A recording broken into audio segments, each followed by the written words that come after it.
On se retrouve pour un quatrième et dernier épisode sur les traces de Jean-Baptiste Carpeaux. Dans l'épisode précédent, je vous ai parlé de Jean-Baptiste Foucart, cet ami intime de Jean-Baptiste Carpeaux. C'est quelqu'un qui, à plusieurs reprises, n'a cessé de manifester son soutien à Jean-Baptiste Carpeaux tout au long de sa carrière. C'est par exemple au moment de l'obtention de sa pension pour aller étudier sur Paris ou aux Beaux-Arts.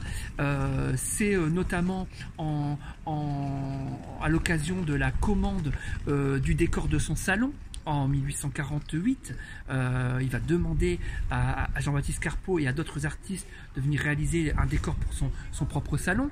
Ça va être en défendant son projet pour le fronton de l'hôtel de ville de Valenciennes face aux réticences de la municipalité.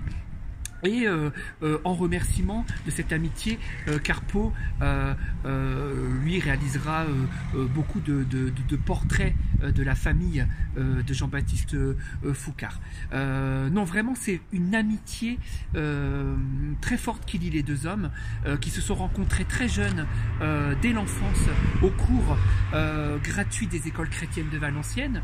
Et c'est Jean-Baptiste Foucart qui va prononcer les derniers mots, le dernier discours sur le tombeau de Jean-Baptiste Carpeaux. Voilà. Donc c'était vraiment important de revenir en fait sur la personnalité de cet ami.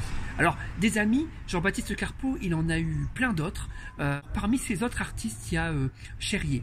Un autre grand sculpteur qui a collaboré avec Carpeaux, lui qui était plutôt spécialisé dans l'art on va dire religieux. Il a travaillé à de nombreuses églises dans la région et il a modelé quelques œuvres également avec Carpeaux. Alors justement aujourd'hui je vous emmène découvrir l'endroit où se trouvait l'un des ateliers dans lequel Carpeaux a modelé ses premières œuvres. Alors on se retrouve pas très loin d'ici, pas très loin de l'avenue Clémenceau, dans une petite couraie qui s'appelle la couraie Jean Hardy. On s'y retrouve. Voilà. On va aller jusqu'au fond de cette couraie. Parce que je voudrais vous montrer quelque chose que seuls les curieux et aventuriers peuvent trouver. Donc si on s'avance, on se dirige vers la façade de la chapelle de l'école privée et du collège Sainte-Marie, voilà, qui est avenue Clémenceau. Et sur cette façade, qu'est-ce qu'on peut voir? Eh bien, une plaque, un peu comme sur la maison natale de l'artiste Jean-Baptiste Carpeaux. Vous vous souvenez, au début de ma visite, on a commencé par la maison natale de Jean-Baptiste. Et donc, sur cette plaque, on peut lire ceci. Sur cet emplacement, voilà, se trouvait autrefois l'atelier, l'un des premiers ateliers dans lequel, enfin, un atelier dans lequel Carpeaux aurait modelé ses premières œuvres. Voilà. Donc je voulais vous montrer cet endroit qu'on montre pas toujours à Valenciennes. On montre souvent la maison natale de Carpeaux, enfin l'endroit présumé, maintenant vous savez tout, de la naissance de Carpeaux, mais rarement ce petit atelier, enfin l'emplacement où se trouvait cet atelier. Donc on est dans une couraie comme il en existe de nombreuses dans Valenciennes, et ici en particulier donc un atelier qui a vu passer Jean-Baptiste Carpeaux. Voilà. Alors, on continue notre visite. Je vous donne rendez-vous sur la place d'Armes, où je voudrais vous parler de l'enterrement de Jean-Baptiste Carpeaux. Et ensuite, on retrouvera Pauline, qui se trouve au cimetière, pour vous parler de sa tombe.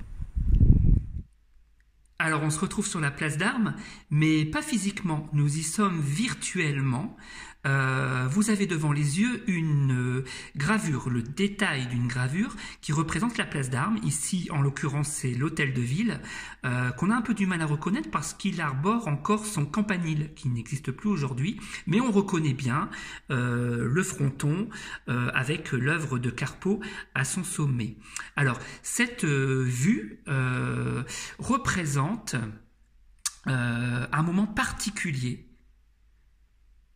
Il s'agit du lundi 29 novembre 1875, la place est noire de monde et il a neigé un peu comme cette semaine. Et toutes ces personnes sont amassées, rassemblées pour assister au passage du cortège funéraire de Carpeaux.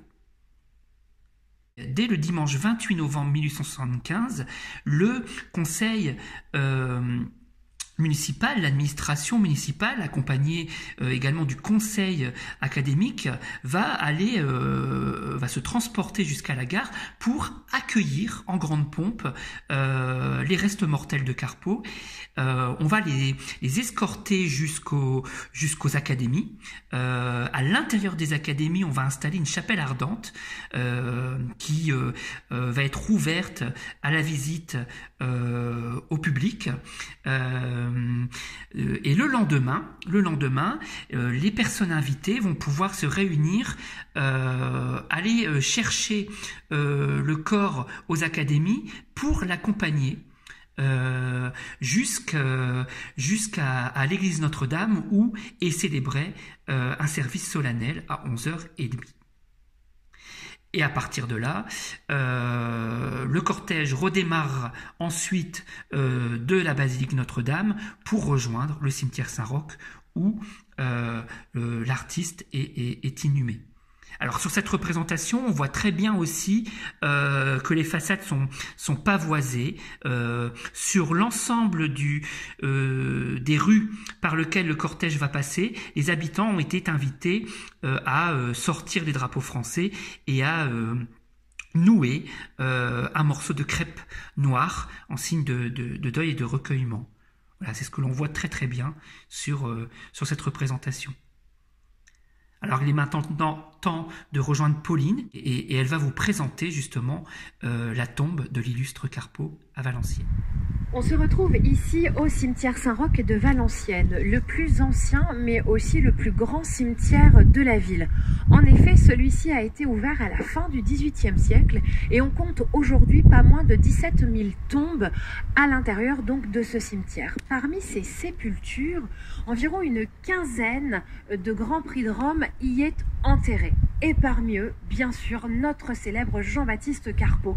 On suit ses pas depuis quelques épisodes maintenant et donc forcément on arrive maintenant sur la fin de sa vie et on arrive devant sa tombe. Alors on peut s'en approcher, on est en plein milieu de l'allée centrale du cimetière et à l'arrière de la tombe, de la grande stèle, on va retrouver en fait toute une histoire, toute une biographie avec les grandes dates, les grandes étapes importantes. Alors bien sûr, il est né en 1827 à Valenciennes, il part ensuite vivre à Paris, il va rentrer à l'école des Beaux-Arts, ça on le sait déjà.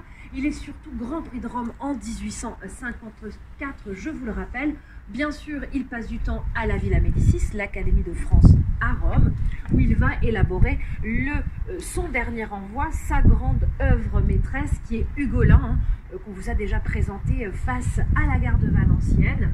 Et vous avez donc divers autres éléments qui vous sont inscrits à l'arrière du tombeau. Maintenant, si on passe sur le côté de la tombe, on va y voir des noms qui sont indiqués. Je passe de ce côté, ça sera mieux pour vous. Et parmi ces différents noms, vous retrouvez notamment le nom d'Eugène Ernest Yoll, le sculpteur, qui va donc s'occuper de la partie sculpture du tombeau.